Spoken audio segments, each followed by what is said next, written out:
Item ಯಾವುದೇ ಇರಲಿ try ಮಾಡಿ ಆಚಿ ಚಿಕನ್ ಮಸಾಲಾ. ಆಚಿ ಚಿಕನ್ ಮಸಾಲಾ.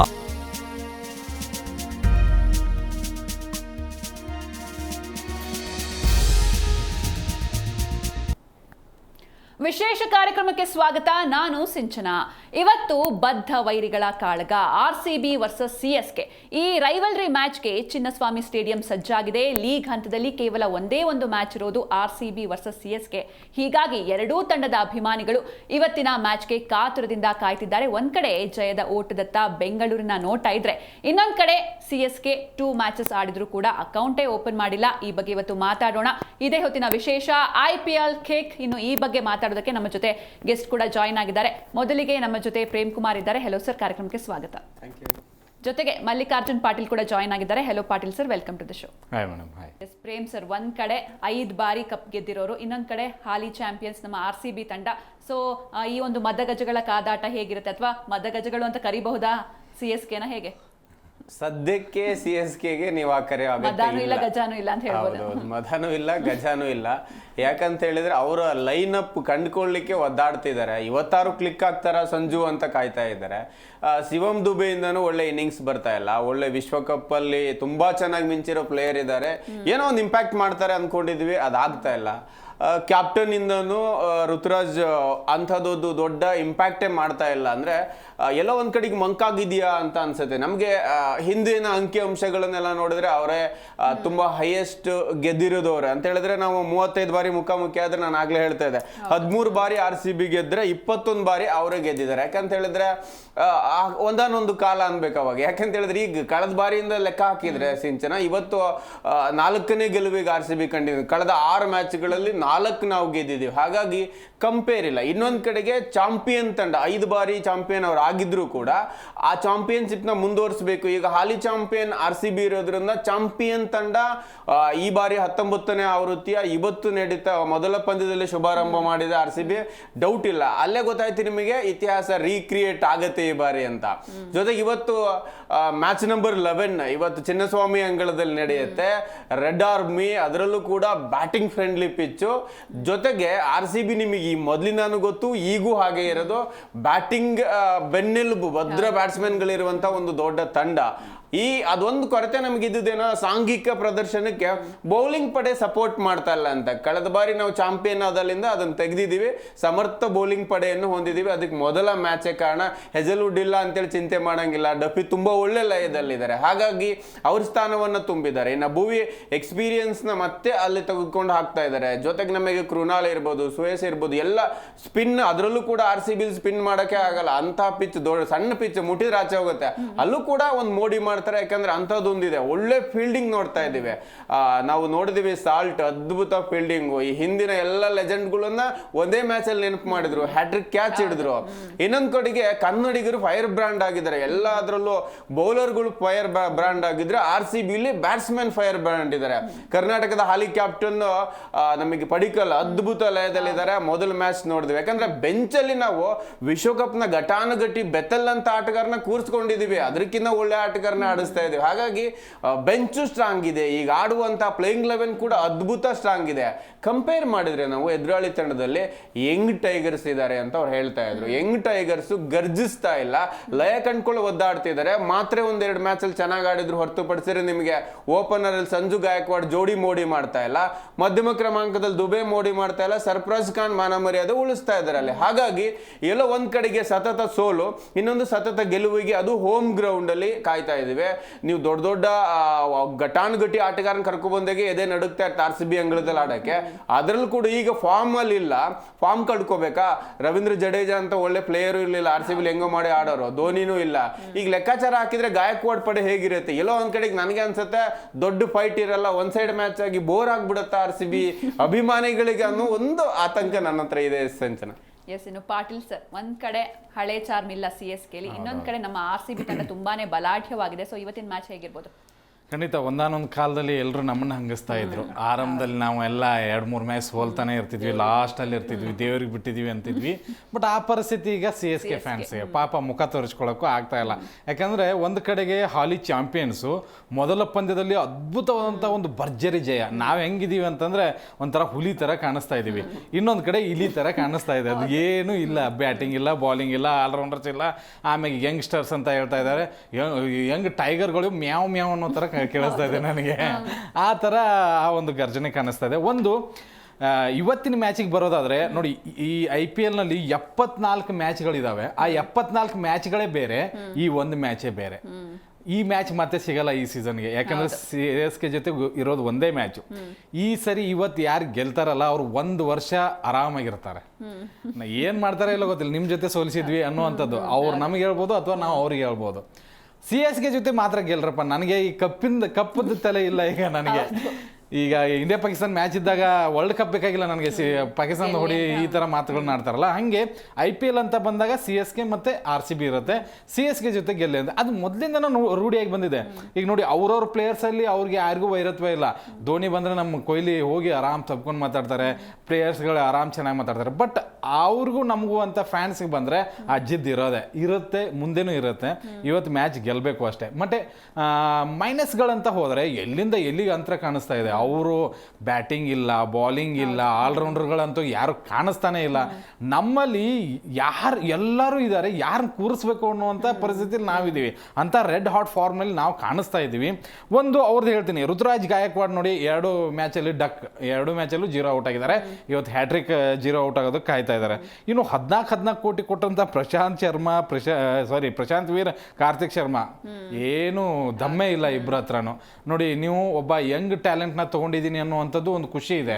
ಆದರೆ ಎಕ್ಸ್ಪೀರಿಯನ್ಸ್ ಆಟಗಾರರಿಂದನೇ ನೀವು ಕಪ್ ಗೆದ್ದಿದ್ದು, ಎಕ್ಸ್ಪೀರಿಯನ್ಸ್ನ ಬಿಟ್ಟು ಈ ರೀತಿ ಆಡಿಸಿದಾಗ ಹಿಂಗೆ ಕೊನೆ ಸ್ಥಾನದಲ್ಲಿ ಇರ್ತೀರಾ ಅನ್ನೋದನ್ನ ಹೇಳ್ಕೊಡ್ಬೇಕು. ಇನ್ನು ನೂರ್ ಅಹ್ಮದ್ ವಿಕೆಟ್ ತೆಗಿತಾ ಇಲ್ಲ ಅಂದಾಗ ಬಾಲಿಂಗ್ನಲ್ಲಿ ಏನು ದಮ್ಮೆ ಇಲ್ಲ ಅಂತ ಕಾಣಿಸ್ತಾ ಇದೆ. ಮತ್ತು ರಿಕಲ್ಟನ್ ಅಲ್ಲ, ಓವರ್ಟನ್ ಅವ್ರನ್ನ ಮೊದಲ ಮ್ಯಾಚಲ್ಲಿ 43 ರನ್ ಹೊಡೆದಿದ್ರು, ನಿಮ್ಮ ತಂಡದ ಮಾನ ಮರ್ಯಾದೆ ಉಳಿಸಿದ್ರು, ಅವ್ರನ್ನೇ ಬಿಟ್ಬಿಟ್ರಿ ನೀವು. ಸೆಕೆಂಡ್ ಮ್ಯಾಚಲ್ಲಿ ಆಡಿಸ್ಲೇ ಇಲ್ಲ ಅವ್ರನ್ನ. ಆಮೇಲೆ ರಾಹುಲ್ ಚಹರ್ನ ತೊಗೊಂಡ್ಬರ್ತಾರೆ, ರಾಹುಲ್ ಚಹರ್ 40+ ರನ್ ಕೊಟ್ಬಿಟ್ರು. ಎಲ್ಲೂ ಕೂಡ ಆ ಕ್ಯಾಪ್ಟನ್ಸಿ ಅನ್ನೋದು ಕಾಣಿಸ್ತಾ ಇಲ್ಲ. ಸೆಕೆಂಡ್ ಮ್ಯಾಚಲ್ಲಿ ಸುಧಾರಿಸ್ಕೊಂಡ್ರು, ಆ ತಂಡಕ್ಕೆ ಆಯುಷ್ ಮಾತ್ರೆ ಕೊಟ್ಟಂಗೆ ಆಗ್ಬಿಡ್ತು. ಸತ್ತೋಗ್ತಾ ಇದ್ದಾರೆ, ಒಂದು ಮಾತ್ರೆ ಕೊಟ್ಟು ಉಳಿಸ್ಬಿಟ್ರಪ್ಪ ಅನ್ನೋ ಥರ ಆಗ್ಬಿಡ್ತು. ಸಂಜೀವಿನಿ ಮಾತ್ರೆ. ಮತ್ತು ಸರ್ಫ್ರಾಜ್ ಖಾನ್ ಕೂಡ ತುಂಬ ಚೆನ್ನಾಗಿ ಆಡಿದರು. ಸೆಕೆಂಡ್ ಮ್ಯಾಚ್ನಲ್ಲಿ ಬ್ಯಾಟಿಂಗ್ ಲಯ ಕಂಡುಕೊಂಡ್ರು, ಯಾಕಂದರೆ ಬ್ಯಾಟಿಂಗ್ ಫ್ರೆಂಡ್ಲಿ ಪಿಚ್ ಇತ್ತು. 240, 260 ಹೋಗೋದ್ನು 209 ತೊಗೊಂಬಂದರು. ಬಟ್ ಇವತ್ತಿನ ಪಂದ್ಯದಲ್ಲಿ RCB ವಿರುದ್ಧ ಹಂಗಾಗಿ ಬಿಡಲ್ಲ. ಅವ್ರು ಫಸ್ಟ್ ಬ್ಯಾಟಿಂಗ್ ಮಾಡಲಿ, ಸೆಕೆಂಡ್ ಬ್ಯಾಟಿಂಗ್ ಮಾಡಲಿ, ಅಥವಾ ಏನು ಬೇಕಾದಾಗಲಿ, ಮಳೆ ಬಂದರೂ ಕೂಡ ಹೋಗಿ ಹೊಡಿಬೇಕು, ಹಂಗೆ ಆ ಜಿದ್ನಲ್ಲಿ ಇದ್ದೀವಿ. ಇವತ್ತು 100% ಮ್ಯಾಚ್ RCB ಗೆಲ್ಲುತ್ತೆ. RCB ಗೆಲ್ಲೋದ್ರ ಜೊತೆಗೆ ಇನ್ನೊಂದು ಕಿಕ್ ನಮಗೆ ಸಿಗಬೇಕು ಅಂದರೆ ಆ ಗೆಲುವಿನಲ್ಲಿ ವಿರಾಟ್ ಕೊಹ್ಲಿ ಅವರ ಪಾತ್ರ ದೊಡ್ಡದಿರಬೇಕು. ಅವಾಗ ಇನ್ನೂ ಡಬಲ್ ಖುಷಿ ಸಿಗುತ್ತೆ. ಅದು ಇವತ್ತು ಸಿಗುತ್ತೆ ಅಂತ ಅನ್ಕೋತೀನಿ. ಪ್ರೇಮ್ ಸರ್, ಅಕಸ್ಮಾತ್ ಏನಾದರೂ ಅಂದರೆ ಈಗ ಧೋನಿ ಆಡ್ತಾ ಇಲ್ಲ, ಸೊ ಧೋನಿ ಇಲ್ಲ ಅಂದರೆ CSK ಏನು ಇಲ್ವಾ, ಹೇಗೆ? ಹಾಗೆ ಆಗಿದೆ. ಯಾಕಂದ್ರೆ ಧೋನಿ ಅನ್ನುವುದು ಒಂದು ರೀತಿಯ ನೇಮ್, ಅದು ಅಂತಾರಾಷ್ಟ್ರೀಯ ಮಟ್ಟ ಇರಲಿ, ಆ CSKನ ಹೊರತುಪಡಿಸಿ ಮಾತನಾಡೋದಾದ್ರೆ ಒಬ್ಬ ಬೌಲರ್ಗೆ ಆತ್ಮವಿಶ್ವಾಸವನ್ನ ಜಾಸ್ತಿ ತುಂಬ್ತಾರೆ. ಆ ಗ್ರೌಂಡಲ್ಲಿ ಏನಾಗತ್ತೆ, ಆ ಸಡನ್ ಡೆವಲಪ್ಮೆಂಟ್ಗಳನ್ನು ಅರ್ಥ ಮಾಡಿಕೊಂಡು ಆ ಮೂಮೆಂಟ್ಗೆ ಫೀಲ್ಡ್ ಸೆಟ್ ಮಾಡುವುದಾಗ್ಲಿ, ಬೌಲರ್ನ ಲಯ ತಪ್ಪುತ್ತಾ ಇದ್ರೆ ಲಯಕ್ಕೆ ಮರಳಿಕ್ಕೆ ನೀನು ಯಾವ ರೀತಿ ಬೌಲ್ ಹಾಕಬೇಕು ಅಂತ ಗೈಡ್ ಮಾಡೋದಾಗ್ಲಿ, ಆ ಎಕ್ಸ್ಪೀರಿಯನ್ಸು ಆಗತ್ತೆ. ಜೊತೆಗೆ ನೀ ಏನೋ ಮಾಡ್ತೀಯ ಮಾಡು ಅಂತೇಳಿ ಏನೋ ಒಂದಿಷ್ಟು ಹುರಿದುಂಬಿಸ್ತಾರೆ. ಆದರೆ ಗಾಯಕ್ವಾಡ್ ಅಲ್ಲಿ ನಾವು ಅದನ್ನ ಕಾಣ್ಲಿಕ್ಕೆ ಆಗ್ತಾ ಇಲ್ಲ. ನಾವು ಜಡೇಜಾ ಅಲ್ಲಿ ಕ್ಯಾಪ್ಟನ್ ಆದಾಗೂ ಕೂಡ ಜಡೇಜಾನೇ ನನಗೆ ಆಗಲ್ಲ ಅಂತ ಕೈ ಬಿಟ್ಬಿಟ್ರು. ಹಾಗಾಗಿ ಒಂದು ಸಮರ್ಥ ನಾಯಕನನ್ನ ಹುಡುಕಾಟದಲ್ಲಿನೇ ಅವ್ರು ಧೋನಿನ ಇಟ್ಕೊಂಡಿರೋದು. ಯಾಕಂದ್ರೆ ಅಂತಹದ್ದೊಂದು ಸಿಚುಯೇಷನ್ ಅಲ್ಲಿದೆ. ಹಾಗಾಗಿ ಒಂದು ಫ್ಯಾನ್ ಬೇಸ್ ಆದ್ರೆ ಇನ್ನೊಂದು ಧೋನಿ ಇರದೆ ಹೋದ್ರೆ ಏನ್ ಮಾಡ್ತಾರೆ ಇವರು, ಯಾಕೆ ಕಂಗಾಲಾಗ್ಬಿಟ್ಟವ್ರ, ಆ ರೀತಿ ಇದೆ. ಹಾಗಾಗಿ ನೀವು ಹೇಳಿದ ಒಂದು ಕ್ವಶನ್ ರೈಟೇ. ಯಾಕಂತ ಹೇಳಿದ್ರೆ ಒಂದು ಎಕ್ಸ್ಪೀರಿಯನ್ಸ್ ಆಟಗಾರ ಇರಬೇಕು, ಇಲ್ಲ ಅಂತ ಹೇಳಿದ್ರೆ ಎಕ್ಸ್ಪೀರಿಯನ್ಸ್ ನಾಯಕನ ಅಗತ್ಯ ಇರುತ್ತೆ. ಒಂದು ಆಡಿಸ್ಕೊಂಡು ಹೋಗ್ಬೇಕಾಗತ್ತೆ. ಇಲ್ಲಿ ನೋಡಿ, ಎಕ್ಸ್ಪೀರಿಯನ್ಸ್ ಪ್ಲೇಯರ್ಗಳು, ಇನ್ಫಾರ್ಮಲ್ ಇರೋ ಪ್ಲೇಯರ್ಗಳು RCB ಇರೋದ್ರಿಂದ ನಾಯಕ ಅನ್ಎಕ್ಸ್ಪೀರಿಯನ್ಸ್ ಆಗಿದ್ರು ಕೂಡ, ಹೊಸಬ ಆಗಿದ್ರು ಕೂಡ, ಈ ಹಿಂದೆ ಕಪ್ಪು ಎತ್ತಿದ್ರು ಕೂಡ ಅಂತ ದೊಡ್ಡ ವಿರಾಟ್ ಕೊಹ್ಲಿಗಾಗ್ಲಿ ರಜತ್ಗಾಗ್ಲಿ ದೊಡ್ಡ ಎಕ್ಸ್ಪೀರಿಯನ್ಸ್ ಇದೆ. ಹಾಗಾಗಿ ಆ ಲೆಕ್ಕಾಚಾರ ಹಾಕೋದಾದಾಗ ಘಟಾನುಘಟಿ ಪ್ಲೇಯರ್ಗಳು ತುಂಬಾ ಚೆನ್ನಾಗಿ ಆಡ್ತಾ ಇರೋದ್ರಿಂದ ಕ್ಯಾಪ್ಟನ್ ಒಂಥರ ಅವ್ರ ಜೊತೆಗೆ ಹಂಗೆ ಮೂವ್ ಆಗ್ತಾ ಇದ್ರೆ ಸಾಕು, ತಂಡ ಗೆಲ್ತಾ ಇದೆ. ನಾವು ನೋಡಿ, ಓಪನಿಂಗ್ ಅಂತ ಬಂದಾಗ ನಾವು ವಿರಾಟ್ ಕೊಹ್ಲಿ, ಫಿಲ್ ಸಾಲ್ಟ್ ಬಂದಾಗ ನಿಮ್ಗೆ ಇಲ್ಲಿ ಸ್ಯಾಮ್ಸನ್, ಗಾಯಕ್ವಾಡ್ ಇಬ್ರು ಇವತ್ತಾಡ್ತಾರ, ನಾಳೆ ಆಡ್ತಾರ, ಇವತ್ತು ಇವತ್ತೇನಾದ್ರೂ 30 ಹೊಡೆದು ಬಿಡ್ತಾರ ಅನ್ನೋ ಸಿಚುಯೇಷನ್ ಅಲ್ಲಿ ಅಭಿಮಾನಿಗಳಿದ್ದಾರೆ. ಬಟ್ ಸಾಲ್ಟ್ ನಿಮಗೆ ಆ ತರ ಆಗಲ್ಲ. ಬಂದಲ್ಲಿಂದ ಇವ್ರನ್ನ ಯಾವಾಗ ಔಟ್ ಮಾಡ್ಬೇಕಪ್ಪ ಅಂತ ಕಾಯುವ ಸಿಚುಯೇಷನ್, ಅಂದ್ರೆ ಬ್ಯಾಟ್ ಇಂದ ರನ್ ಬರ್ತಾ ಇರುತ್ತೆ. ಇನ್ನ ಒನ್ ಡೇ ಒನ್ ನೋಡೋದಾದ್ರೆ ದೇವದೂತ್ ಪಡಿಕ್ಕಲ್ ಇದ್ದಾರೆ, ಇಲ್ಲಿ ಆಯುಷ್ ಮಾತ್ರೆ ಮತ್ತೆ ಶಿವಮ್ ದುಬೆ ಬರ್ತಾರೆ. ಆಯುಷ್ ಮಾತ್ರೆನೂ ಅಷ್ಟೇ, ನಮಗೆ ವೈಭವ್ ಸೂರ್ಯವಂಶಿ ಆದ್ರೂ ಅಷ್ಟೇ ಎಷ್ಟೊತ್ತಿರ್ತಾರೆ ಅನ್ನೋದಕ್ಕೆ ಕಾಯಮಾಗಿ ನಿಮ್ಗೇನು ಹೇಳಕ್ಕಾಗಲ್ಲ. ಬಂದ್ರೆ ಅವತ್ತು ದೊಡ್ಡ ಮೊತ್ತ ಬರುತ್ತೆ, ಇಲ್ಲ ಅಂತ ಹೇಳಿದ್ರೆ ಏರಲ್ಲಿನೇ ಕ್ಯಾಚ್ ಕೊಟ್ಟು ಹೋಗ್ಬಿಡ್ತಾರೆ. ಇನ್ನು ಶಿವಮ್ ದುಬೆ ನಾನು ಏನೋ ಮಾಡ್ತೀನಿ ಅನ್ನೋ ಲೆಕ್ಕಾಚಾರವನ್ನು ಇಟ್ಕೊಂಡ್ ಬಂದವರು ವರ್ಲ್ಡ್ ಕಪ್ ಅಲ್ಲಿ ಇದ್ದ ಯಾವ ಚಾರ್ಮ್ನು ಸೀರಿಯಸ್ ಆಗಿ ಅವ್ರು ತೋರಿಸ್ತಾ ಇಲ್ಲ. ತಂಡಕ್ಕೆ ಅವ್ರು ಮಾಡ್ತಾ ಇರೋ ಮೋಸ, ಯಾಕಂದ್ರೆ ಅವ್ರ ಮೇಲೆ ತುಂಬಾ ನಂಬಿಕೆ ಇದೆ ಮಿಡ್ಲ್ ಆರ್ಡರ್ ಆತ ಆಡ್ತಾ ಇಲ್ಲ. ಇನ್ನು ನಮ್ಗೆ ಮಧ್ಯಮ ಕ್ರಮಾಂಕ ನೋಡಿ ಪಟ್ಟೇದಾರ್ ಬರ್ತಾರೆ, ಡೇವಿಡ್, ಜಿತೇಶ್, ಶಪರ್ಡು, ಕೃಣಾಲ್.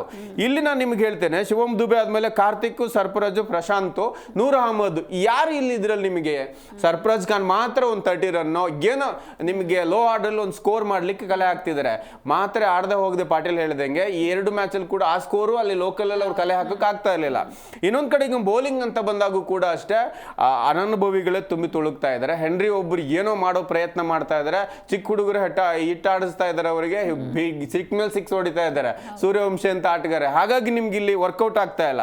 ಇನ್ನ ನಮ್ಮ ಒಂದು ಬೌಲಿಂಗ್ ಪಡೆ ನೋಡಿದರೆ ಅದೇ ದೇಶದ ಬೌಲರ್ಗಳೇ ನಮ್ಮ ತಂಡದಲ್ಲಿ ಮಿಂಚುತ್ತಾರೆ. ಅದು ವಾತಾವರಣ ಮತ್ತೆ ಅಭಿಮಾನಿಗಳ ಸಾಥು ಇವೆಲ್ಲವೂ ಇನ್ಕ್ಲೂಡ್ ಆಗ್ತವೆ. ಹಾಗಾಗಿ ಡಫಿ ತುಂಬಾ ಒಳ್ಳೆ ಬೌಲಿಂಗ್ ಮಾಡ್ತಾ ಇದ್ರೆ.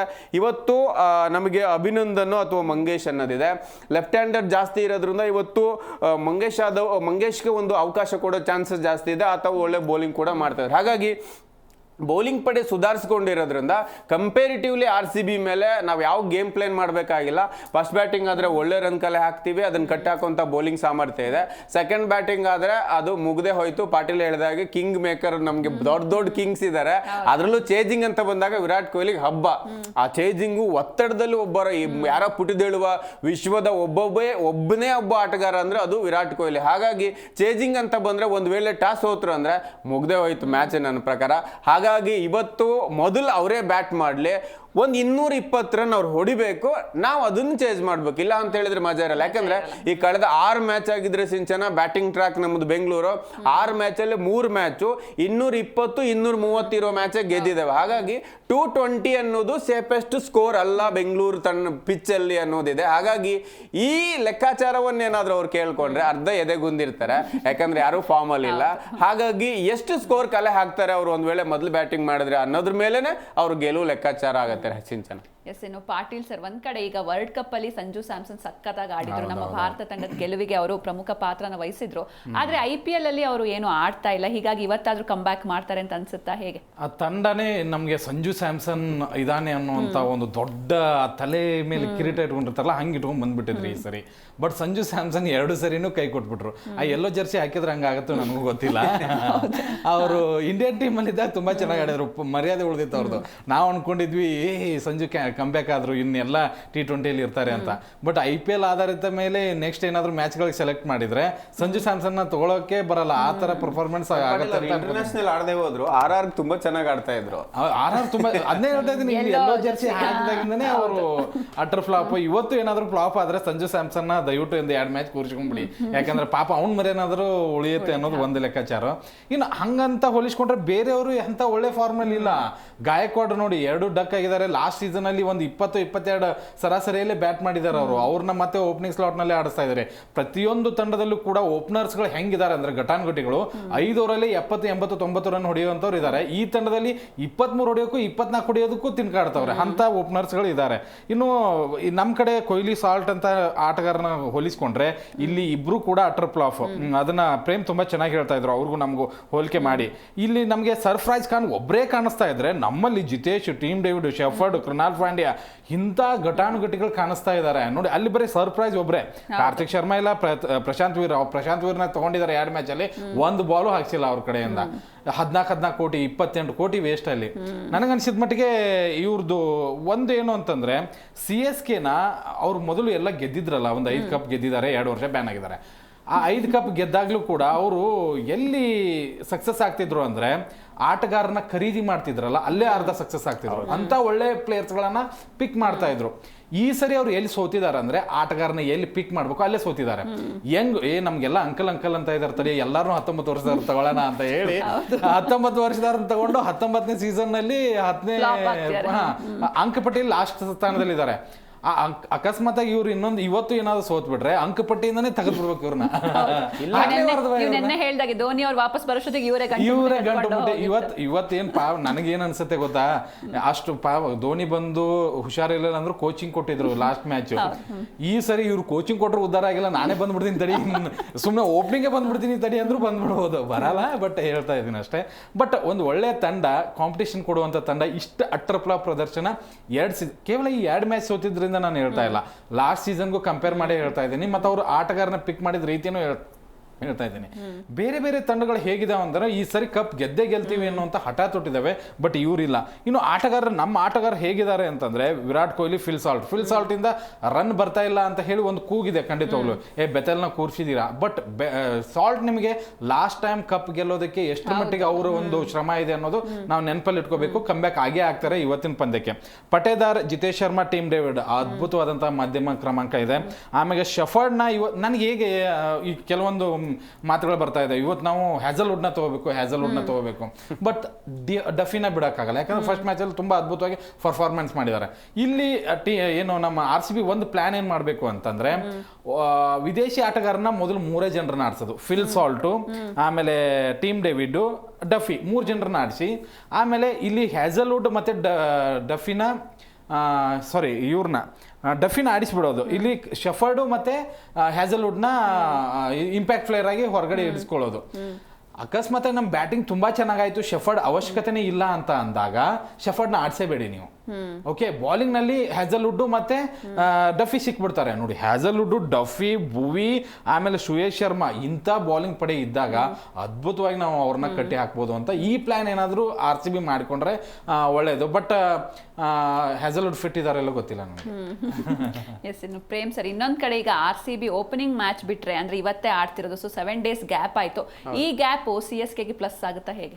7 days ಗ್ಯಾಪು CSK ಮೈನಸ್ ಆಗುತ್ತೆ. ನಾವು ಬೇಗ ಬಂದಿರಲಿಲ್ಲ, ವಿರಾಟ್ ಕೊಹ್ಲಿ ಲೇಟ್ ಆಗಿ ಬಂದಿದ್ರು ಚಿನ್ನಸ್ವಾಮಿ ಅಭ್ಯಾಸಕ್ಕೆ, ಹಾಗಾಗಿನೇ ಆ ಮೂಮೆಂಟ್ ಅಲ್ಲೇ ಅಷ್ಟು ಆಡಿದ್ದಾರೆ ಅಂದಾಗ ಇನ್ನೊಂದಿಷ್ಟು RCB ಗ್ರೌಂಡ್ ನ ಅರ್ಧ ಕೊಡ್ದಿರ್ತಾರೆ. ಈ ಕ್ಲೈಮೇಟ್ ಅಲ್ಲಿ ತುಂಬಾ ಚೆನ್ನಾಗಿ ಅಡ್ಜಸ್ಟ್ ಆಗಿ ಪ್ರಾಕ್ಟೀಸ್ ಮಾಡಿರ್ತಾರೆ. ಹಾಗಾಗಿ ನಾನು ಇವತ್ತು ಪಾಟೀಲ್ ಹೇಳಿದಾಗೇನೆ ಯಾವುದೇ ಕಾರಣಕ್ಕೂ ಸಾಲ್ಟ್ನೇ ಆಡಿಸ್ಲಿ, ನಮ್ಗೆ ಬೆತ್ತಲ್ ಆಡಿಸೋದು ಬೇಡ. ಪಾಪ ಅಷ್ಟೊಂದು ಜೋರಾಗಿ ಹೊಡೆದ್ರೆ ತಡ್ಕೊಳಕ್ ಆಗಲ್ಲ, ಭಾರಿ ಫಾರ್ಮ್ ಅಲ್ಲಿ ಇದಾರೆ. ನನಗೆ ವರ್ಲ್ಡ್ ಕಪ್ ಅಲ್ಲಿ ಆತ ಇಂಡಿಯನ್ ಬೌಲರಿಗೆ ಹೊಡಿತಾ ಇದ್ದನ್ನೇ ನೋಡಕ್ ಆಗ್ತಿರ್ಲಿಲ್ಲ. ಅಂತಹ ಬ್ಯಾಟಿಂಗ್ ಮಾಡುವ ದೈತ್ಯ, ಆಮೇಲೆ ಕೋಪ, ತುಂಬಾ ಅಗ್ರೆಸಿವ್ ಬ್ಯಾಟ್ಸ್ಮನ್. ಹಾಗಾಗಿ ಅವ್ರು ಬೇಡ, ಅಲ್ಲೇ ಇರ್ಲಿ, ಬ್ರಹ್ಮಾಸ್ತ್ರ ಎಲ್ಲ ಉಪಯೋಗಿಸಬಾರ್ದು ಅದು ಗುಬ್ಬಿ ಮೇಲೆ ಅನ್ನೋದು ನನ್ನ ಅಭಿಪ್ರಾಯ. ಯಾಕೆ ಅಂತ ಹೇಳಿದ್ರೆ ಆಲ್ಮೋಸ್ಟ್ ಅವರು ಕೂಡ ಇಂಡಿಯನ್ ಪ್ಲೇಯರ್ಸ್. ಅದು CSK ಆಗಿದ್ರು ಕೂಡ ನಾವು ಕ್ರಿಕೆಟ್ ಅಂತ ನೋಡಕ್ ಬಂದಾಗ ನಿಮಗೆ ಸಂಜುಗಿರೋ ಕೇಪಬಿಲಿಟಿನ ನಾವು ಅಲ್ಲಗಳಕ್ಕಾಗಲ್ಲ. ಶಿವಮ್ ದುಬೆಗಿರುವ ಎಬಿಲಿಟಿ, ಅಂಡರ್-19 ಮಾತ್ರ ಆಗಿದ್ರು ತುಂಬಾ ಚೆನ್ನಾಗಿ ಆಡ್ತವ್ರೆ. ಇನ್ನು ಸರ್ಫರಾಜ್ ಖಾನ್ ಅಕಾಡೆಮಿಕ್ ಇಯರ್ ಅಲ್ಲಿ ಅದ್ಭುತವಾಗಿ ಆಡಿದ್ದಾರೆ. ಹಾಗಾಗಿನೇ ಅವ್ರ ಆಯ್ಕೆ ಮಾಡಿದೆ ತಂಡ. ಇನ್ನೊಂದ್ ಕಡೆ ನಾವು ಬೌಲಿಂಗ್ ಅಂತ ನೋಡಕ್ ಬಂದು ಮ್ಯಾಟ್ ಹೆನ್ರಿ ವಿಶ್ವಕಪ್ ಅಲ್ಲಿ ಆರಂಭಿಕ ಡೆತ್ ಓವರ್ಗಳಲ್ಲಿ ಇಂಡಿಯಾದ ಸ್ಪಿನ್ ಪಿಚ್ ಆಗಿತ್ತು. ಯಾಕಂದ್ರೆ ಲಂಕಾ ಅಂತಹ ಪಿಚ್ ಗಳಲ್ಲೇನೆ ಬ್ಯಾಕ್ ಟು ಬ್ಯಾಕ್ ವಿಕೆಟ್ ತೆಗೆದು ಡ್ಯಾಮೇಜ್ ಮಾಡಿದ್ದಾರೆ. ಬಟ್ ಯಾಕೆ ಅವ್ರ ಹತ್ರ ಅಂತದೊಂದು ಸ್ಕಿಲ್ ನ ನಾಯಕನ ಹತ್ರ ಎತ್ಕೊಳ್ಳಕ್ ಆಗ್ತಿಲ್ಲ ಅನ್ನೋದು ನನಗೆ ಒಂದು ಜವಾಬ್ದಾರಿ ಅವ್ರ ಹತ್ರ ಬರ್ತಾ ಇಲ್ಲ. ಜೊತೆಗೆ ಬ್ಯಾಟ್ಸ್ಮನ್ ಗಳ ಸ್ಟ್ರೆಂತ್ ಎಲ್ಲಿದೆ? ಸರ್ಫರಾಜ್ ಖಾನ್ ನ ಯಾಕೆ ಇವರು ಅಪ್ ದಿ ಆರ್ಡರ್ ಆಡಿಸಬಾರ್ದು? ನಿಮ್ಗೆ ಅಲ್ಲಿವರೆಗೂ ಇಟ್ಕೊಳ್ಳೋಂತ ಅಗತ್ಯ ಏನಿದೆ? ಜೊತೆಗೆ ಮಾತ್ರ ಓಪನರ್ ಆಗಿ ತುಂಬಾ ಚೆನ್ನಾಗಿ ಹಿಟ್ ಮಾಡ್ತಾರೆ, ಬಿಗ್ 6 ಗಳನ್ನ ಮಾಡ್ತಾರೆ. ನಿಮ್ಗೆ ಋತುರಾಜ್ ಗಾಯಕ್ವಾಡ್ ಅಂತ 6 ಹೊಡೆಯಕ್ಕಾಗಲ್ಲ. ಹಾಗಾಗಿನೇ ಎಬಿಲಿಟಿ ಇರೋ ಹುಡುಗನ ಯಾಕೆ ಸೂರ್ಯವಂಶಿನ ಆಡಿಸ್ತಾ ಇಲ್ವಾ, ವೈಭವ್ ಸೂರ್ಯವಂಶಿನ? ಹಾಗಾಗಿ ಬಂದ್ರೆ ಒಳ್ಳೆ ರನ್ ಬರುತ್ತೆ. ಆ ಲೆಕ್ಕಾಚಾರಕ್ಕೆ ಹೋದ್ ಬಾರಿ ಓಪನಿಂಗ್ ಆಡಿಸಿದ ಮಾತ್ರೇನ ಚೇಂಜ್ ಮಾಡ್ಕೋಬೇಕು. ಹಾಗಾಗಿ ಒಂದಿಷ್ಟು ಲಯ ಕಾಣ್ಕೋಬೇಕು. ಶಿವಮ್ ದುಬೆ ಅವರನ್ನ 1-1 3ನೇ ಕ್ರಮಾಂಕಲ್ಲ ಆಡಿಸಿ ಹಿಟ್ ಮಾಡ್ಬೋದು. ಸರ್ಫರಾಜ್ ಖಾನ್ ಆಡಿಸ್ಕೋಬಹುದು. ನಾಯಕನಿಗೆ ಸಾಕಷ್ಟು ಬದಲಾವಣೆ ಮಾಡೋ ಅವಶ್ಯಕತೆ ಇದ್ರೂ ಕೂಡ ತಂಡಕ್ಕೆ ಮಾಡ್ತಾ ಇಲ್ಲ. ಇದು ಒಂದ್ ಕಡೆಗೆ ಅವರಿಗೆ ಸೋಲಿಗೆ ಕಾರಣವಾಗಿದೆ. ಇನ್ನೊಂದ್ ಕಡೆಗೆ ಸ್ಟಾರ್ ಸ್ಪಿನ್ನರು ಆಲ್ರೌಂಡರ್ನ ಮೊಯಿನ್ ಅಲಿ ಅಂತ ಆಟಗಾರನೋ, ಸ್ಯಾಮ್ ಕರನ್ ಅಂತ ಆಟಗಾರನೋ ತುಂಬಾ ಚೆನ್ನಾಗಿ ಅವ್ರು ಬಳಸ್ಕೊಂಡಿದ್ರು ಆ ಹಂತಕ್ಕೆ. ಆ ಒಂದು ಪಾಟೀಲ್ ಹೇಳಿದಾಗ ಆ ಪಿಕ್ಕಿಂಗ್ ಅಲ್ಲಿ ಈ ಬಾರಿ ನಿಮಗೆ ಕಾರ್ತಿಕ್ ಇರ್ಬೋದು, ಪ್ರಶಾಂತ್ ಇರ್ಬೋದು, ಇವ್ರು ಆಗ್ತಾ ಇಲ್ಲ. ಇನ್ನೊಂದ್ ಕಡೆಗೆ ನೂರ್ ಅಹಮದ್ ಅದ್ಭುತ ಸ್ಪಿನ್ ಮಾಡ್ತಾ ಇದ್ರು. ಅದು ಅಫ್ಘಾನಿಸ್ತಾನದ ಒಳ್ಳೆಯ ಯಂಗ್ ಸ್ಪಿನ್ನರು. ಅವ್ರ ಬೌಲಿಂಗ್ ಹೊಡೆಯೋದು ಕಷ್ಟ ಇತ್ತು ಸಿಂಚನ. ಈ ಬಾರಿ ಸ್ಪಿನ್ ಎಫೆಕ್ಟೇ ಇಲ್ಲ ಅವ್ರದ್ದು, ತುಂಬಾ ಈಸಿಯಾಗಿ ಬ್ಯಾಟಿಗೆ ಬರ್ತಾ ಇದೆ ಬಾಲು. ಅದು ಎಲ್ಲೋ ಒಂದ್ ಕಡೆಗೆ CSK ಇನ್ನೊಂದ್ ಕಡೆಗೆ ಮೈನಸ್ ಆಗ್ತಾ ಇದೆ. ಇವೆಲ್ಲವನ್ನ ಜಡ್ಜ್ ಮಾಡಬೇಕು. ಜೊತೆಗೆ ನಾವು RCB ಅಂತ ಬಂದಾಗ ಹೇಳಿ ಕೇಳಿ ಬೌಲಿಂಗ್ ಅಲ್ಲೇ ವೀಕ್ ಇದ್ವಿ. ನಾವು ಆ ಜಾಗನ ಸುಧಾರಿಸ್ಕೊಂಡಿದ್ದೇವೆ. ಯಾವತ್ತು ಬ್ಯಾಟಿಂಗ್ ಫ್ರೆಂಡ್ಲಿ ನಮ್ದು, ಯಾವತ್ತು RCB ಆರಂಭದಿಂದನೂ ಕೂಡ ಗುದ್ದೋದ್ ಗೊತ್ತಿತ್ತು ನಮಗೆ, ಸೇವ್ ಮಾಡ್ಕೊಳ್ಳೋದು ಗೊತ್ತಿರ್ಲಿಲ್ಲ. ಈಗ ಬೌಲಿಂಗ್ ಸುಧಾರಿಸ್ಕೊಂಡಿದೀವಿ. ಆ ನಿಟ್ಟಿನಲ್ಲಿ CSK ಈ ಹಿಂದೆ ನಮ್ಮ ಹತ್ರ ಕಪ್ಪಿದಾವೆ ಅಂತ ಹೇಳೋದಕ್ಕೂ ಆ ಲೆಗಸಿನ ಮುಂದುವರಿಸಬೇಕು ಅಂತ ಹೇಳಿದ್ರೆ ನಿಮಗೆ ಒಂದು ಒಳ್ಳೆ ತಂಡವನ್ನು ಕಟ್ಟಬೇಕಾಗತ್ತೆ. ಎಲ್ಲೋ ಸ್ಟಿಫನ್ ಫ್ಲೇಮಿಂಗ್ ಆ ಹಂತದಲ್ಲಿ ಎಡವಿದ್ದಾರೆ ಅಂತ ನಂಗೆ ಅನ್ಸುತ್ತೆ. ಇಲ್ಲ ಅಂತ ಹೇಳಿದ್ರೆ ಅವರು CSK ಆರಂಭದಿಂದ ಪ್ಲೇಯರ್ ಆಗಿದ್ದವರು, ನಂತರ ಇಲ್ಲಿವರೆಗೂ ಅದೇ ಡಗೌಟ್ ಅಲ್ಲೇ ಇದ್ದಾರೆ. ಸ್ಟಿಫನ್ ಫ್ಲೇಮಿಂಗ್ ಮಾತು CSK ನಡೆಯುತ್ತೆ. ಹಾಗಾಗಿ ಅವರು ಒಂದ್ ಕಡೆಗೆ ಕಳೆದ ಬಾರಿ ನ್ಯೂಜಿಲೆಂಡ್ ತಂಡದ ಆಟಗಾರನೇ ತಂದ್ರು, ರಚಿನ್ ರವೀಂದ್ರ ಇರಬಹುದು, ಕಾನ್ವೆ ಇರಬಹುದು, ಅಲ್ಲೂ ಕೂಡ ವರ್ಕ್ ಆಗ್ಲಿಲ್ಲ. ಯಾಕಂದ್ರೆ ಅವರು ಒಂದು ನನ್ನ ಪ್ರಕಾರ ಏನೇ ಅವರು ಸ್ಯಾಂಟ್ನರ್ ಉಳಿಸ್ಕೊಂಡು ಮುಂದಿನ ನಾಯಕರನ್ನಾಗಿ ಸ್ಯಾಂಟ್ನರ್ ಮಾಡಿದ್ರೆ ಒಂದಿಷ್ಟು ಎಲ್ಲೋ ಚೇತರಿಕೆ ಕಾಣ್ತಿತ್ತು CSK. ಸ್ಯಾಂಟ್ನರ್ ಕೂಡ ಬಿಟ್ರು, ಮುಂಬೈ ತುಂಬಾ ಚೆನ್ನಾಗಿ ಅವ್ರನ್ನ ಪಿಕ್ ಮಾಡ್ಕೊಂಡು ಅವ್ರು ಉಳಿಸ್ಕೊಂಡಿದ್ದಾರೆ. ಹಾಗಾಗಿ ಎಲ್ಲ ಒಂದ್ ಕಡೆ ನನಗನ್ಸುತ್ತೆ ಸಂಜು ಆದ್ರೂ ನಾಯಕ ಆಗ್ಬೇಕಿತ್ತು. ನಾಯಕತ್ವದ ಕೊರತೆ ಕಾಣ್ತಾ ಇದೆ ಅಂತ ನನಗನ್ನಿಸ್ತಾ ಇದೆ CSK. ಬಟ್ ನನಗೇನು ಅನ್ಸುತ್ತೆ ಅಂತಂದ್ರೆ ಈ CSKದವ್ರು ಏನೇ ಮಾಡಿದ್ರು ಇವತ್ತು ಗೆಲ್ಲಲ್ಲ. ಯಾಕೆಂದ್ರೆ ಅವರು ಬೇರೆಯವ್ರ ಇದಕ್ಕೆ ಹೋದ್ರು, ಫಸ್ಟ್ ಅಲ್ಲೂ ಗೆಲ್ಲಿಲ್ಲ, ತಮ್ಮ ಮನೇಲೆ ಆಡಿದ್ರು ಅಲ್ಲೂ ಗೆಲ್ಲ, ಇನ್ನು ನಮ್ಮ ಮನೆಗೆ ಬಂದು ಗೆಲ್ತಾರ ಇವರು. ನನಗೆ ಆ ಒಂದು ಲೆಕ್ಕಾಚಾರ. ಮೊದಲೇ 2 ಸೋತಿದೀವಿ ಅನ್ನುವಂತ ಒಂದು ಒತ್ತಡ ಇದೆ, ಸಂಕಷ್ಟ ಇದೆ. ಮತ್ತೆ ಸಂಜು ಸ್ಯಾಮ್ಸನ್ ಆಡಿಲ್ಲ ಅನ್ನುವಂತ ಒಂದು ಒತ್ತಡ ಇದೆ, ಗಾಯಕ್ವಾಡ್ ಫಾರ್ಮ್ನಲ್ಲಿ ಇಲ್ಲ ಅನ್ನುವಂತ ಒಂದು ಒತ್ತಡ ಇದೆ. ಇದರ ನಡುವೆ RCB ಅಂತ ಘಟಾನುಘಟಿ ಎಲ್ಲ ಫಾರ್ಮ್ನಲ್ಲಿ ಇದ್ದಾಗ ಅದು ಕೂಡ ಇಲ್ಲಿ ಬಂದು ಇಂಥ ಒಂದು ಕ್ರೌಡ್ ನಡುವೆ ಆಡ್ಬೇಕು ಅಂದ್ರೆ ಡಬಲ್ ಗುಂಡಿಗೆ ಬೇಕು. ಧೋನಿ ಇದ್ದಿದ್ರೆ ನಾನು ಒಂದು ಮೈನಸ್ ಇದನ್ನ ಕೊಡ್ತಿದ್ದೆ ಅವ್ರಿಗೆ, ಪ್ಲಸ್ ಕೊಡ್ತಿದ್ದೆ. ಓಕೆ ಧೋನಿ ಇದಾರಪ್ಪ, ಒಂದ್ ಸ್ವಲ್ಪ ನೋಡ್ಕೊಂಡು ಆಡ್ಬೇಕು. ಬಟ್ ಧೋನಿ ಇದ್ದಾಗ್ಲೂ ಲಾಸ್ಟ್ ಏನು ಕಿತ್ಕೊಳಕ್ ಆಗಿಲ್ಲ ನಮ್ದು. ಬಟ್ ಒಂದೇನು ಅಂತಂದ್ರೆ ಇವ್ರು ಯಾವಾಗ ನಮ್ಮ RCB ಜೊತೆಗೆ 5 ಕಪ್ ತೋರಿಸಿದ್ರಲ್ಲ, ಅವತ್ತಿಂದನೂ ಬಿದ್ದಿರೋದು ಇವರು. ಅವತ್ತಿಂದನೂ CSK ನೋಡಿ, ಜಡೇಜಾ ಅವರು ಆ ಬಸ್ಸಲ್ಲೆಲ್ಲ ಕೂತ್ಕೊಂಡು 5 ಅಂತ ಏನು ನಮಗೆ ಟ್ರೋಲ್ ಮಾಡಿದ್ರಲ್ಲ, ಅವತ್ತಿಂದನೂ CSK ಒಂದು ಕೂಡ ಅದ್ಭುತವಾದಂಥ ಜಯನೇ ಸಾಧಿಸಿಲ್ಲ. ಅಲ್ಲಿಂದ ಇವರು ಡೌನ್ಫಾಲ್ ಸ್ಟಾರ್ಟ್ ಆಗಿದೆ. ಈಗಲೂ ಕೂಡ ಆ ಡೌನ್ಫಾಲ್ ಇರುತ್ತೆ. ಮತ್ತು ಇನ್ನೊಂದೇನು ಅಂತಂದ್ರೆ ನಮ್ಮಲ್ಲಿ ಹೆಚ್ಚಿನ ಬದಲಾವಣೆ ಬೇಕಾ ಅನ್ನೋದು ಕೂಡ ಕೆಲವೊಬ್ಬರು ಪ್ರಶ್ನೆ ಆಗಿದೆ. ಸಾಲ್ಟ್ ಖಂಡಿತವಾಗ್ಲೂ ಇರಲೇಬೇಕು. ಇಲ್ಲಿ ನನಗೆ ಒಂದು ಬದಲಾವಣೆ ಅಂದ್ರೆ ಅಭಿನಂದನ್ ಸಿಂಗ್ ಅವರನ್ನು ಬದಲಾವಣೆ ಮಾಡ್ಬೋದು. ನನಗೆ ಫಸ್ಟ್ ಮ್ಯಾಚಲ್ಲಿ ಅವ್ರದ್ದು ಏನು ಇಂಪ್ರೆಸಿವ್ ಆಗಿ ಏನೂ ಕಾಣಿಸ್ತಾ ಇಲ್ಲ.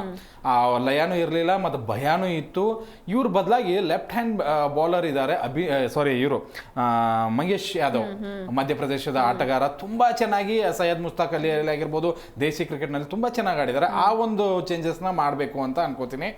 ಅಕಸ್ಮಾತಾಗಿ ಹ್ಯಾಸಲ್ವುಡ್ಡೇ ಬರಬೇಕು ಅಂತಂದ್ರೆ ಅದೇ ಶೆಫರ್ಡ್ನ ಕೂರಿಸ್ಬೇಕು. ಬಟ್ ಏನ್ ಗೊತ್ತಾ, ಒಂದು ಮ್ಯಾಚ್ ಗೆಲ್ತಾ ಇದೆ ಅಂತ ಅಂದಾಗ ಹೆಚ್ಚಿನ ಬದಲಾವಣೆಗೂ ಹೋಗಬಾರ್ದು, ಅಭಿಪ್ರಾಯನೂ ಇರುತ್ತೆ. ಹ್ಯಾಸಲ್ವುಡ್ ಆಡಲ್ಲ ಇವತ್ತು. ಬಟ್ ಅವ್ನು ಫಿಟ್ ಇದ್ರೆ ಆಡಿಸ್ಬೋದು ಅಂತ ಆಟಗಾರನ ಇವ್ರ ಜೊತೆ ಇಬ್ರು ಬೌಲರ್ನ ಡಫಿ ಇವ್ರನ್ನ ಬಿಟ್ಬಿಟ್ರೆ ಈಗಲೇ ಕಾಲು ಮುರ್ಕೊಂಡವ್ರೆ, ಇನ್ನು 2 ಕಾಲು ಮುರ್ಕೊಂಡು ಹೋಗ್ತಾರೆ ಇವರು. ಖಂಡಿತ. ಇನ್ನು ಪ್ರೇಮ್ ಸರ್, ಈಗ CSK ವಿರುದ್ಧ ನಮ್ಮ RCB ಟೀಮ್ನಲ್ಲಿ ಯಾರೆಲ್ಲ ಮಿಂಚ್ತಾರೆ ಇವತ್ತು ಅಂತ ಅನ್ಸುತ್ತೆ? ಅಂದ್ರೆ ಯಾರ ಮೇಲೆ ಜಾಸ್ತಿ ಎಕ್ಸ್ಪೆಕ್ಟೇಷನ್ ಇದೆ? ಒಂದು ಮೇಡಮ್, ನಾವು ಯಾವುದೇ ತಂಡ ಆಗಲಿ ಇಷ್ಟೆಲ್ಲ ಮಾತಾಡಿರೋ ನಾವು, ಇಷ್ಟೆಲ್ಲ ಫಾರ್ಮಲ್ಲಿ ಇರೋ ನಾವು, ಹಾಲಿ ಮೊದಲ ಮ್ಯಾಚ್ ಗೆದ್ದಿದ್ದೀವಿ, ಹಾಲಿ ಚಾಂಪಿಯನ್ ಆಗಿರುವಂಥ ಆಟಗಾರರು, ನಾವು ಡಿಫೆಂಡಿಂಗ್ ಚಾಂಪಿಯನ್ ಆಗಬೇಕು ಅಂತ ಹೇಳಿದ್ರೆ ನಮ್ಮ ಗೆಲುವಿನ ಟ್ರ್ಯಾಕ್ ಮಾತ್ರ ನಮಗೆ ನೆನಪಿರಬೇಕು. ಅದು ಮುಂಬೈಯೋ CSK ಇದು ಯಾವುದು ನೆನಪಿರಬಾರ್ದು ಅನ್ನೋದು ವೈಯಕ್ತಿಕವಾಗಿ ನನ್ನ ಅಭಿಪ್ರಾಯ. ಯಾಕೆಂದ್ರೆ ನಮ್ಮ ಗುರಿ ದೊಡ್ಡದು ಇರಬೇಕಾದ್ರೆ ಮಧ್ಯೆ ಬಂದಿರೋರನ್ನ ನಾವು ನೆಗ್ಲೆಕ್ಟ್ ಮಾಡಿ ಸೋತಿರುವಂಥದ್ದು. ಇಂಡಿಯಾ ನಾವು ಬಾಂಗ್ಲಾದ ಮೇಲೂ ಸೋತಿದ್ದೀವಿ, ಜಿಂಬಾಬ್ವೆ ಮೇಲೆ ಅಂತಹದೊಂದು ಸಿಚುಯೇಷನ್ ಬರುತ್ತೆ. ಅತಿಯಾದ ಆತ್ಮವಿಶ್ವಾಸ ಬೇಡ. ಯಾಕಂತ ಹೇಳಿದ್ರೆ ನನಗೆ CSK ಇರೋರು ಎಲ್ಲ ಯಂಗ್ ಟೀಮು. ಈ ತಂಡದ ಮೇಲೆ ಬೌಲರ್ಗಳು ಏನಾದ್ರೂ ದುಬಾರಿ ಆದ್ರೆ, ಬೌಲರ್ಗಳು ಏನಾದ್ರೂ ಅತಿಯಾದ ಆತ್ಮವಿಶ್ವಾಸದಲ್ಲಿ ಬ್ಯಾಟ್ ಬಾಲ್ಗಳನ್ನು ಹಾಕಿದ್ರೆ ಖಂಡಿತ ಪನಿಷ್ ಮಾಡುವಂತ ಆಟಗಾರ CSK ಇರೋದು. ನನಗನ್ಸುತ್ತೆ ಬ್ಯಾಟಿಂಗ್ ಅಲ್ಲಿ ಯಾವುದೇ ರೀತಿಯ ಕೊರತೆ ಆಗಲ್ಲ.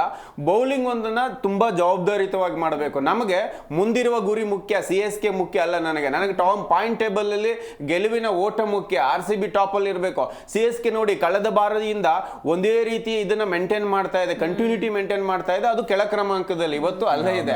ಆ ರೀತಿ ಕಂಟಿನ್ಯೂಟಿ ಬೇಡ ನನಗೆ. ಹಾಗಾಗಿ ಮುಂಚೂಣಿಯಲ್ಲಿ ಇರಬೇಕು. ನಮಗೆ ಗೆಲುವಿನ ಆತ್ಮವಿಶ್ವಾಸ ಇದ್ದಾಗ ಮುಂಬೈ ಅಂತ ಬಲಿಷ್ಠ ತಂಡವನ್ನ ಸೋಲಿಸಬೇಕು ಅಂತ ಹೇಳಿದ್ರೆ ನಮಗೆ ಗೆಲುವಿನ ಟ್ರ್ಯಾಕ್ ಮುಂದುವರಿಬೇಕು. ಇವತ್ತು ಕೂಡ ಒಂದು ಒಳ್ಳೆ ಅನುಭವದ ಮೂಲಕ, ಗೆಲುವಿನ ಮೂಲಕ, ಮತ್ತೊಂದಿಷ್ಟು ಪರ್ಫಾರ್ಮೆನ್ಸ್ ಮೂಲಕ ಅದು ನಮ್ಗೆ ಕಾನ್ಫಿಡೆನ್ಸ್ ಇರುತ್ತೆ. ನಮಗೆ RCB ಬಿಟ್ರೆ ಮುಂಬೈ ಟಫ್ ಇರೋದು ಈ ಬಾರಿ. ಇವೆರಡು ತಂಡದಲ್ಲಿ ಕಪ್ ಎತ್ತಾರೆ ಅನ್ನೋದು ಸೋಷಿಯಲ್ ಮೀಡಿಯಾದಲ್ಲಿ ಇವತ್ತಿರುವ ಟಾಕು.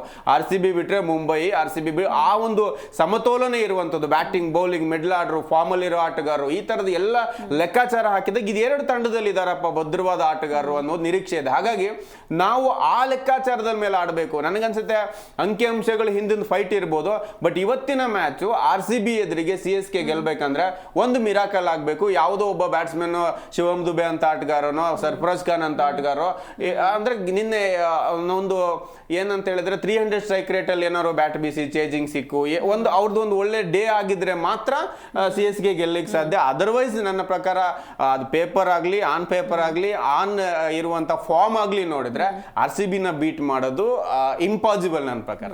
ಎಸ್, ಇನ್ನು ಪಾಟೀಲ್ ಸರ್, ಈಗ ಪಾಯಿಂಟ್ಸ್ ಟೇಬಲ್ ನೋಡ್ತಾ ಹೋಗೋದಾದ್ರೆ ಇವತ್ತಿನ ಮ್ಯಾಚ್ ಯಾವ ರೀತಿ ಎಫೆಕ್ಟ್ ಮಾಡುತ್ತೆ ಪಾಯಿಂಟ್ಸ್ ಟೇಬಲ್ ನಲ್ಲಿ?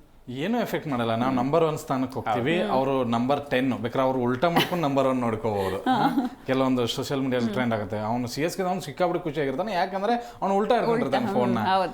ಹಂಗೇನಾದ್ರೂ ಅವ್ರು ನೋಡ್ಕೋಬಹುದು ಅಷ್ಟೇ. ಬಟ್ ಪಾಯಿಂಟ್ಸ್ ಟೇಬಲ್ ಪ್ರಕಾರ ಇವತ್ತಿನ ಗೆಲುವು ನಮ್ಗೆ ತುಂಬಾ ಇಂಪಾರ್ಟೆಂಟ್ ಆಗುತ್ತೆ. ಯಾಕಂದ್ರೆ ಸತತ 2 ಗೆಲುವು ಅನ್ನೋದು ಆರಂಭದಲ್ಲಿ ನಮಗೆ ಸಿಕ್ಕಾಗ ಅದು ಮುಂದೆ ಎಷ್ಟು ಬೂಸ್ಟಪ್ ಆಗುತ್ತೆ ಅಂದ್ರೆ ಆ ತಂಡಕ್ಕೆ ಗೊತ್ತಿರುತ್ತೆ. ಮತ್ತೆ ಮೊದಲ ಆರಂಭಿಕ ಗೆಲುವುಗಳು ಎಷ್ಟು ಮುಖ್ಯ ಕಪ್ ಗೆಲ್ಲೋದಕ್ಕೆ ಅಂತ ಹೇಳಿ RCBಗೆ ಬಿಟ್ರೆ ಬೇರೆ ಯಾವ ತಂಡಕ್ಕೆ ಹೋಗುತ್ತಿಲ್ಲ. ಯಾಕಂದ್ರೆ ಆ 18 ವರ್ಷ ನಾವು ಅನುಭವಿಸಿದೀವಿ. ನಮಗೆ ಬೇಡ ಲಾಸ್ಟ್ ಅಲ್ಲಿ ಅಯ್ಯೋ ಇವ್ರಿಗೆ ಇದ್ರೆ ನಾವು ಹೋಗ್ತೀವಿ, ಇಲ್ಲಿ ಸೆಮಿಫೈನಲ್ ಹೋಗುತ್ತೆ, ಈ ಪೆನ್ ತಗೊಂಡು ಇಲ್ಲಿ ಬರ್ಕೋ ಅವ್ರದ್ದು, ಇದೆಲ್ಲ ಬೇಡ ನಮ್ಗೆ ಇಂಥ ಒಳ್ಳೆ ಫಾರ್ಮ್ ಅಲ್ಲಿ ಇದ್ದಾಗ ಈಗ 3 ವರ್ಷ ನಮ್ಗೆ, ಈಗ ನೋಡಿ 1 ವರ್ಷ ಆಗಿದೆ, ಇನ್ನು 3 ವರ್ಷ ಟೈಮ್, ಈ 3 ವರ್ಷದಲ್ಲಿ 2 ಕಪ್ ಗೆಲ್ಲೇಬೇಕು. ಯಾಕಂದ್ರೆ ಅಂತ ತಂಡ ಇದೆ ನಮ್ದು, ಅದನ್ನ ಗೆಲ್ಲೋದಕ್ಕೆ ಪ್ರಯತ್ನ ಪಡಬೇಕು ಅನ್ನೋದು ಒಂದು ಉದ್ದೇಶ. ಎರಡನೇದು, ಇವತ್ತಿನ ಪಿಚ್ಚಿಗೆ ಖಂಡಿತವಾಗ್ಲೂ ಹೋಗೋಣ. ಒಂದು ಬ್ಯಾಟಿಂಗ್ ಫ್ರೆಂಡ್ಲಿ ಪಿಚ್ ಎಲ್ರಿಗೂ ಗೊತ್ತಿದೆ. ಟಾಸ್ ಗೆದ್ರೆ ಕಣ್ಣು ಮುಚ್ಕೊಂಡು ನಾವು ಫೀಲ್ಡಿಂಗ್ ಆಯ್ಕೆ ಮಾಡಿಕೊಳ್ಳೇಬೇಕು. ಯಾಕಂದ್ರೆ ಲಾಸ್ಟ್ ಒಂದು 5-6 ಮ್ಯಾಚ್ಗಳನ್ನು ನೋಡ್ಕೊಂಡ್ರೆ ಚೇಜಿಂಗ್ ಫ್ರೆಂಡ್ಲಿ ಪಿಚ್ಚೇ ಜಾಸ್ತಿ ಇರೋದು. ಹಾಗಂತ ಹೇಳಿ CSK ಜೊತೆಗೆ ನಾವು 2 ಸರಿ ಡಿಪೆಂಡ್ ಮಾಡ್ಕೊಂಡಿದೀವಿ. ನಾವು ಅಷ್ಟರನ್ನು ಹೊಡೆದ್ರು ಕೂಡ ಡಿಪೆಂಡ್ ಮಾಡ್ಕೊಂಡಿದೀವಿ. ಇವ್ರನ್ನ ಹೆಂಗಾದ್ರೂ ಹೊಡಿತೀವಿ, ಬಟ್ ಚೇಜಿಂಗ್ ಆದ್ರೆ ಇನ್ನೂ ಒಂದು ಸ್ವಲ್ಪ ಬೇಗ ಹೊಡಿಬೋದು. ಯಾಕಂದ್ರೆ ಲಾಸ್ಟ್ ಮ್ಯಾಚ್ ಕೂಡ 220+ ಎದುರಾಳಿ ಹೊಡೆದಾಗ್ಲೂ ಕೂಡ ನಾವು 15 ಓವರಲ್ಲೇ ಅದನ್ನ ಕವರ್ ಮಾಡ್ಕೊಂಡಿದೀವಿ. ಇವತ್ತು ಹಾಗೆ ಮಾಡಿ ಒಂದು CSKದವ್ರನ್ನ ಅಳ್ತಾ ಇದ್ದಾರೆ, ಒಂದ್ ಸ್ವಲ್ಪ ಇನ್ನೊಂದು ಸ್ವಲ್ಪ ಜಾಸ್ತಿ ಅಳಿಸಿ ಕಳ್ಸೋಣ ಅನ್ನೋದು ಆ ಲೆಕ್ಕ ಮನಸ್ಥಿತಿ ನನಗಂತೂ ಖಂಡಿತವಾಗ್ಲಿದೆ. ಯಾಕಂದ್ರೆ ಓಕೆ, ನಮ್ಮ ಇಂಡಿಯನ್ ಪ್ಲೇಯರ್ಸೇ ನನಗೆ ಅದೊಂದು ಬೇಜಾರಾಗತ್ತೆ. ಸಂಜು ಸ್ಯಾಮ್ಸನ್ ಆಗಿರ್ಬೋದು, ದುಬೆ ಆಗಿರ್ಬೋದು, ಮಾತ್ರೆ ಆಗಿರ್ಬೋದು, ಒಳ್ಳೆ ಆಟಗಾರರೇ. ಬಟ್ RCB ಮತ್ತೆ CSK ಅಂತ ಬಂದ್ರೆ ನಾನು CSK ವಿರುದ್ಧನೇ ಇರ್ತೀನಿ. ಅವ್ರು ಸೋಲ್ಬೇಕು ಅಂತಾನೆ ಹಾರೈಸ್ತೀನಿ. ಎಸ್, ಇನ್ನು ಪ್ರೇಮ್ ಸರ್, ಈಗ ನಮ್ಮ RCB ತಂಡದ ಕ್ಯಾಪ್ಟನ್ ರಜತ್ ಪಾಟಿದಾರ್ ಅವರ ಕ್ಯಾಪ್ಟನ್ಸಿ ಬಗ್ಗೆ ಏನ್ ಹೇಳ್ತೀರಾ? ಹೇಗಿದೆ ಅವ್ರ ಕ್ಯಾಪ್ಟನ್ಸಿ? ನಿಜ ತುಂಬಾ ಮಾತಾಡ್ಲೇಬೇಕು ಈ ವಿಷಯನ. ಯಾಕಂದ್ರೆ ಆ ಕ್ಯಾಪ್ಟನ್ಸಿಯ ಜೊತೆಗೆ ತಮ್ಮ ಬ್ಯಾಟಿಂಗ್ ಏನು ಅವ್ರದ್ದು ಪರ್ಫಾರ್ಮೆನ್ಸ್ ಇತ್ತು ಅದನ್ನು ಕೂಡ ಮರ್ತಿಲ್ಲ. ಅವರ ಬ್ಯಾಟಿಂಗ್ ಅದೇ ಲಯದಲ್ಲಿದೆ, ಅದು ತುಂಬಾ ಹೆಮ್ಮೆಯ ವಿಷಯ. ಜೊತೆಗೆ ನಿಮಗೆ ಬೌಲಿಂಗ್ ಅಟ್ಯಾಕ್, ಅದ್ರ ನನ್ಗೆ ಲಾಸ್ಟ್ ಮ್ಯಾಚ್ ಅಲ್ಲಿ ಅದೇ ಖುಷಿ ಆಗಿರೋದು, ಯಾವ ಬೌಲರ್ ವರ್ಕ್ ಆಗ್ತಿದ್ದಾನೆ, ಎಲ್ಲ ಆಡಿಸ್ಬೇಕು ಆತನ್ನ ಅನ್ನೋದು ತುಂಬಾ ಚೆನ್ನಾಗಿ ಕಲ್ತ್ಕೊಂಡಿದ್ದಾರೆ. ಜೊತೆಗೆ ನೋಡಿ, ನಿಮ್ಗೆ ಬಹಳ ಕಂಪ್ಯಾರಿಸನ್ ಇತ್ತು, ಬಹಳ ಕನ್ಫ್ಯೂಷನ್ ಇತ್ತು, ಎಲ್ಲ ಒದ್ದಾಡ್ತಾ ಇದ್ರು, ಯಾರು ಇಂಪ್ಯಾಕ್ಟ್ ಇಳಿಸ್ಬೇಕು, ಬೆತೆಲ್ಲ ನಮಗೆ ದೇವದತ್ ಪಡಿಕಲ್ಲ, ಯಾರು ಬರ್ತಾರೆ ಬೌಲಿಂಗ್ ತಗೋತಾರ ಅನ್ನೋದಿತ್ತು. ಅಲ್ಲೂ ಕೂಡ ಒಳ್ಳೆ ಆಯ್ಕೆಯನ್ನ ಮಾಡಿದ್ದಾರೆ. ಹಾಗಾಗಿ ಅವ್ರ ಆಯ್ಕೆಗಳು ಎಲ್ಲವೂ ಕೂಡ ಸಕ್ಸಸ್ ಆಗ್ತಿದ್ದಾವೆ.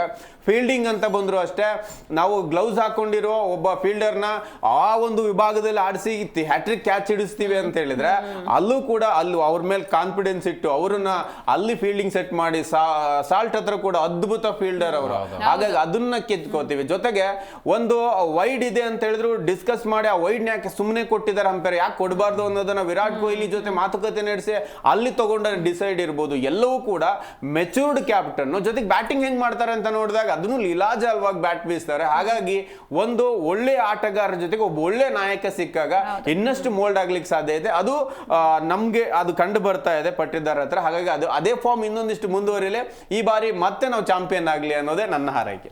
ಎಸ್, ಇನ್ನು ಥ್ಯಾಂಕ್ ಯು ಸೋ ಮಚ್ ಇಷ್ಟೊತ್ತು ನಮ್ಮ ಡಿಸ್ಕಷನ್ ಅಲ್ಲಿ ಭಾಗಿಯಾಗಿದ್ದಕ್ಕೆ. Thank you so much.